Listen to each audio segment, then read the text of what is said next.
इस कार्यक्रम के पुण्यार्जक हैं श्री जयंती लाल जी, श्रीमती रमीला देवी, श्री भगवती, श्रीमती शर्मिला, श्री विनोद, श्रीमती अलका, चाहत, याशी, क्रिस्टी, रजावत परिवार, उदयपुर, राजस्थान।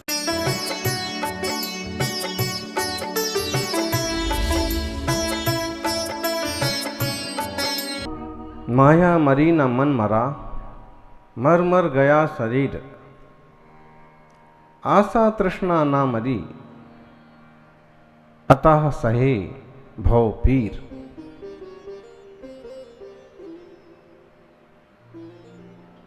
न माया मरी न मन मरा, शरीर बहुत बार मर गया। भाव मरण पल पल हो रहा है। आशा तृष्णा ना मरी, अतः सहे भव पीर। आशा और तृष्णा जीवंत है, इसलिए संसार की पीड़ा इंसान भोगता है।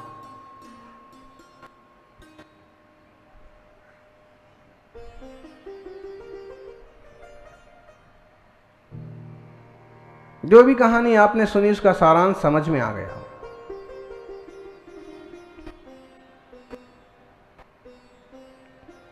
सम्राट ने कहा, गरीब आदमी दुखी क्यों है? मालूम पड़ा इसके कंबल नहीं बिक रहे।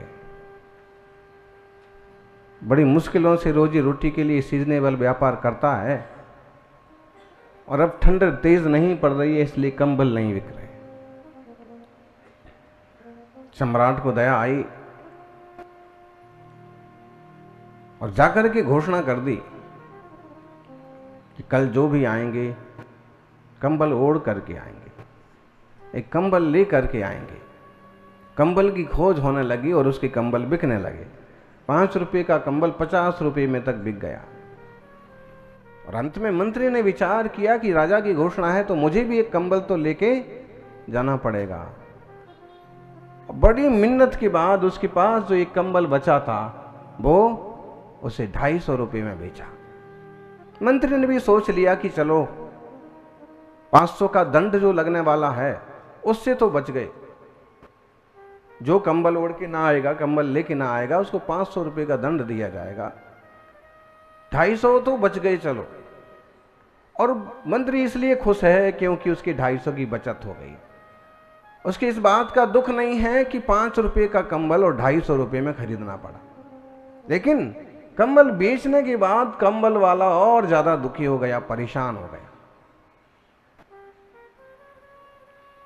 अब सम्राट सभा के विसर्जन के बाद बाहर निकले, क्यों ना देखें कंबल वाला तो आज बहुत खुश होगा। और जाकर के देखा कि पहला जितना वो डिप्रेशन में था, दुख में था, तनाव में था, उतना ही दुखी दिख रहा है। और उसको पूछा, क्यों भाई क्या हुआ, कंबल नहीं बिके क्या? बोले कंबल तो सारे बिक गए। तो तुम्हें खुश होना चाहिए ना, तुम्हारा व्यापार ठीक नहीं हुआ क्या? व्यापार तो बढ़िया हुआ, तो तुम्हें खुश होना चाहिए ना, दुखी क्यों हो? उसने कहा, क्या कहें, दुख इस बात का है कि यूं तो मेरा 4.5 रुपये में भी कोई कंबल नहीं खरीद रहा था, 5-5 रुपये में बहुत बिक गए, लेकिन आखिरी कंबल मेरा 250 रुपये में बिका। राजा ने कहा, खुशी मनाना चाहिए, 5 रुपये की चीज 250 रुपये में बिक गई। उसने कहा, बात तो ठीक है, लेकिन मैं इस कारण से दुखी हूं कि अगर मैं हर एक कंबल 250 रुपये में बेचता तो आज मैं कितना अमीर हो जाता। जब तक आशा और तृष्णा है, काम और कामना है, तब तक आप किसी को सुखी नहीं कर सकते। और ये केवल रोना उस इंसान का नहीं है, ये रोना हर एक व्यक्ति का है। जो मिला है उसमें वो खुश नहीं है, कुछ और चाहता है।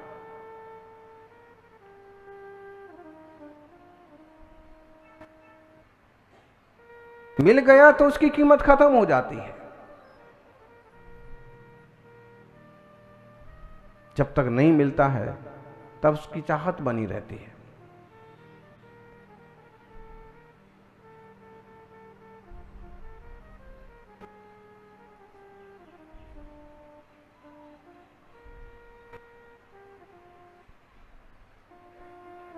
ऐसा क्यों है? लोक में भी देखिए, शादीशुदा जोड़े नहीं फेमस हुए हैं उतने जितने लैला मजनू हुए। क्यों? उन्हें वो चीज नहीं मिली।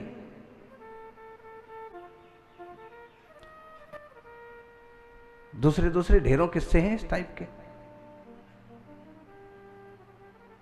और अगर उन्हें उपलब्धि नहीं हुई तो वो किस्से बन भी गए, और उपलब्धि हो जाती तो उन्हें भी कोई किसी भाव नहीं पूछ रहा होता। उन्हें ही उपलब्ध होने के बाद उस चीज की कोई कीमत महसूस नहीं होती। वो ही हमारे साथ हो रहा है, हमें ये मंगलमय जिन धर्म मिला है, जन्म से मिला है, इसलिए हमें इसकी कीमत मालूम नहीं पड़ती। समय सार मिला है, श्रावकाचार मिला है, ये मंगलमय शास्त्र हमें मिले हैं, दिगंबर मुनिराज मिले हैं, और हमें बचपन से मिले, इसलिए इनकी कीमत मालूम नहीं पड़ती। जिन लोगों को इससे दूर रहना पड़ता है, जिन्हें इसकी उपलब्धि नहीं है, उनसे पूछिए। कुछ लोगों की आंखों में आंसू आ जाते हैं कि क्या करें, व्यापार के कारण से हमें नागालैंड में रहना पड़ता है, लेकिन भगवान के दर्शन नहीं होते हैं। इस चीज का बड़ा दुख है। और इसलिए कई सारे लोग तो विदेश में जाने के बाद भी चैत्यालय बना लेते हैं। रुचि है, कोशिश करते हैं। हमें जो मंगलमय जिन धर्म मिला है, भेद विज्ञान करने का सुअवसर मिला है, हम इसका सदुपयोग करें। अगर हमारी आकांक्षाएं पूरी नहीं हो रही हैं तो हम उसको लेकर के रोते ना बैठें। अभी तो जो कुछ उपलब्ध है, उस उपलब्ध में ही हम संतोष खोज लें। आदमी थाली में क्या है इस पर कम गौर करता है। अज्ञानी की बात चल रही है समय सार में। थाली में क्या है इस पर कम गौर करता है, थाली में क्या नहीं है इस पर ज्यादा फोकस करता है। और एक बात, अगर दो चार लोग साथ में भोजन कर रहे हैं तो मेरी थाली में क्या है इस पर नजर कम जाती है, दूसरे की थाली में ज्यादा नजर जाती है। और हमेशा दूसरे की थाली में ज्यादा घी दिखता है, इसकी थाली में ज्यादा घी है। एक सहजानंद साहित्य में एक कहानी पढ़ा करते थे कि जमाई साहब पहुंचे, इकलौता जमाई, इकलौती सास, घर में कोई था नहीं। सासू जी ने देखा कि जमाई साहब आ गए, क्या करें अब, कौन व्यवस्था है बिठाएं।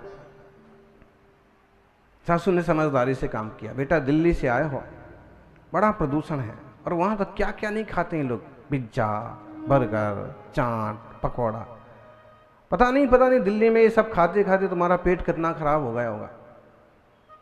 अब बिल्कुल यहां निश्चिंत रहो, तुम्हारे लिए हम खिचड़ी बनाएंगे। जमाई ने सोचा कि हम तो सोच रहे थे कुछ और अच्छा, अब यहाँ तो खिचड़ी मिलने वाली है। ठीक है, अब बूढ़ी माँ है, सासू माँ है, ठीक है, कोई बात नहीं। और खिचड़ी बनाई, खिचड़ी बन तो गई, लेकिन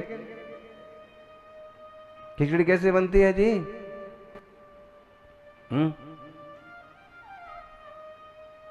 कैसे बनती है खिचड़ी? कौन बताएगा खिचड़ी कैसे बनती है? एक भाग चावल, 2 भाग मूंग की दाल, 4 भाग पानी, और पर्याप्त ढंग से उसको पकाओ, योग्य रूप से उसमें मसाले जो उचित हैं वो डालो, वो खिचड़ी बन जाती है। और खिचड़ी जब घर में बनती है तो बीमारी भी ठीक करती है, और जब खिचड़ी दिमाग में पकती है तो घर को पूरा बीमार कर देती है। अच्छे खासे इंसान को भी बीमार कर देती है। इसलिए घर में खिचड़ी बने कोई बात नहीं, दिमाग में खिचड़ी नहीं बनना चाहिए। बढ़िया खिचड़ी बनी। आप लोग खिचड़ी का स्वाद क्या जानो? मालूम है विदेशों में भारतीय व्यंजनों को किस नाम से, किस किस तरह से बेचते हैं? करी। करी मतलब क्या होता है? करी मतलब कड़ी। और कितने चाव से लोग खाते हैं।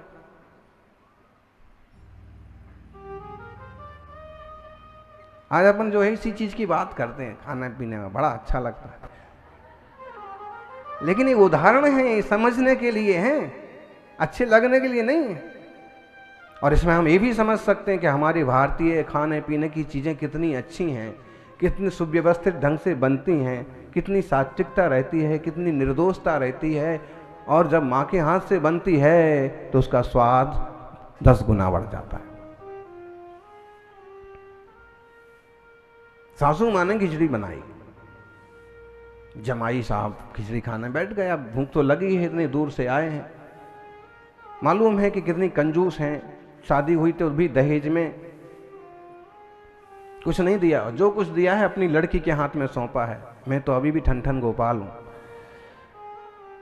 ठीक है, फिर भी कम से कम इतना तो उपकार किया कि मेरी गृहस्थी के लिए एक सुशील कन्या दी।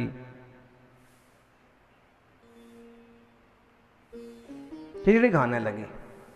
उसने कहा कि सासू माँ को खिचड़ी खाने में, बाकी तो सब ठीक है, इसमें घी जो है वो बहुत कम है, खाया नहीं जा रहा है। तो क्या किया सासू माँ ने, घी की जो डिब्बी थी, पहले ऐसी डिब्बी वगैरह में रखा करते थे, स्टील की हो, तांबे की हो, इस टाइप के पात्र में, तो घी निकाला, देखा तो हल्का ठंड का मौसम था, घी जमा हुआ था। उसने क्या किया,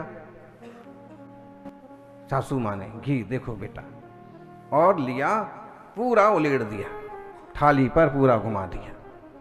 कितना घी गिरा, खाओ खाओ खाओ, अच्छे से खाओ, एक बूंद भी नहीं गिरा। जमा हुआ घी कहाँ गिरेगा, असली घी जम जाता है, वो गिरता नहीं है। खाओ खाओ अच्छे से, सब तुम्हारा तो है, मेरे को क्या साथ में लेके जाना है। जमाई सोचता है कि एक बूंद तो गिरा नहीं, और प्रवचन अम्मा ऐसे कर रही है। उन्होंने कहा, जमाई भी दिल्ली का था, होशियार था। उसने कहा कि माता जी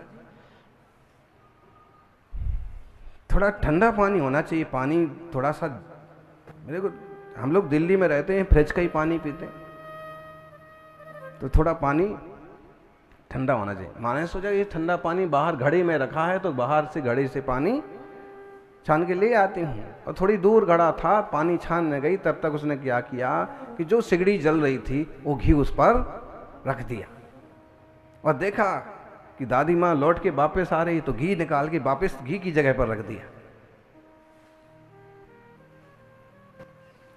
और जैसे पानी रखा, माँ बैठी, उसने कहा कि थोड़ा सा घी और डालो।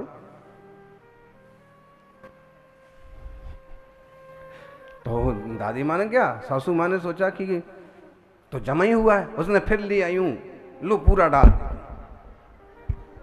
और पूरा, तो अब तो गर्म हो चुका था, तो पूरा का पूरा खिचड़ी में, अब पूरा का पूरा खिचड़ी में गिर गया। तो क्या हुआ, सासू माँ ने कहा कि यार जमाई तो बहुत चालाक है,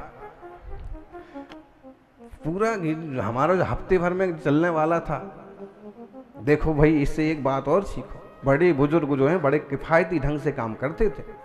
घर में जो शुद्ध घी बना है, शुद्ध दूध बना है, उसको थोड़ा थोड़ा उपयोग करोगे तो हफ्ते भर भी चलेगा। कोई त्यागी वृत्ति आएगा तो भी आपको इधर उधर भीख नहीं मांगना पड़ेगी, नकली और बाजार से लाके नहीं खिलाना पड़ेगा। तो किफायत अपनी जगह रखना चाहिए, नहीं तो पूड़ी पकौड़ी तल तल करके एक दिन चौका लगेगा, दूसरे दिन बंद हो जाएगा। तो सिंपल लिविंग, हाई थिंकिंग। सासू माँ ऐसी थी, लेकिन जवाई साहब को थोड़ा तो चाहिए कि थोड़ा तो घी हो, और जैसे किया तो पूरा का पूरा, लो ये 200 ग्राम घी पूरा गया इसमें खिचड़ी में।